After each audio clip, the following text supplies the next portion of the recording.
এই সম্মেলনে আমরা এমন এক সময় করছি, ফ্যাসিস্ট হাসিনা সরকারের দেশ থেকে পালিয়ে যাবার পর দেশকে যখন একটি তলাবিহীন ঝুড়িতে রেখে গিয়েছে, দেশের উপর হাজার হাজার কোটি টাকা ঋণের বোঝা জড়িত করে রেখেছে, সেই সময় আমরা এই সম্মেলন করছি অধ্যক্ষ সেলিম ভূঁইয়ার নেতৃত্বে। আপনাদেরকে মনে রাখতে হবে, আপনারা এমন একজন নেতৃত্ব পেয়েছেন যে নেতৃত্ব হলো শুধু মেঘনার কৃতি সন্তান নয়, উনি হুমনার কৃতি সন্তান নয়, উনি সারা বাংলাদেশের জাতীয় বীর হিসেবে ইতিমধ্যে খেতাব অর্জন করেছেন। প্রিয় বন্ধুগণ, একটু আগে এই সম্মেলনে প্রধান অতিথি বলে গিয়েছেন, অধ্যক্ষ সেলিম ভূঁইয়া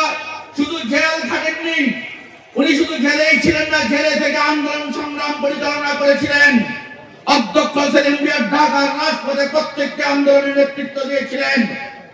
অধ্যক্ষ সেলিম ভূঁইয়া হলেন এমন একজন মানুষ, হুমনা মেঘনাকে যিনি স্বপ্ন দেখতেন, যিনি উন্নয়নের নারী হিসেবে সাজিয়েছিলেন, সেই বরং সুযোগ্য উত্তরসূরি এবং সুযোগ্য প্রতিচ্ছবি। আসুন আমরা সকলে মিলে এই হুমনা মেঘনাকে উন্নয়নের শিখরে নিয়ে যাওয়ার জন্য, আগামী দিনে হুমনা মেঘনাকে একটি শিক্ষা উপজেলা হিসেবে গড়ে তোলার জন্য, এই হুমনা মেঘনার সকল সমস্যা সমাধানের জন্য, পাশাপাশি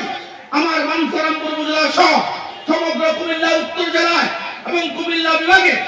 আগামী দিনে যে নেতৃত্ব দিবেন, সেই সেলিমের হাতকে শক্তিশালী করে আগামী জাতীয় সংসদে পাঠিয়ে আমরা আমাদের ভারপ্রাপ্ত চেয়ারম্যান জনাব তারেক রহমানের কাছে একটাই দাবি করি, আমাদেরকে মন্ত্রিত্ব দিতে হবে এবং সেই মন্ত্রিত্ব হবে অধ্যক্ষ সেলিম ভূঁইয়া।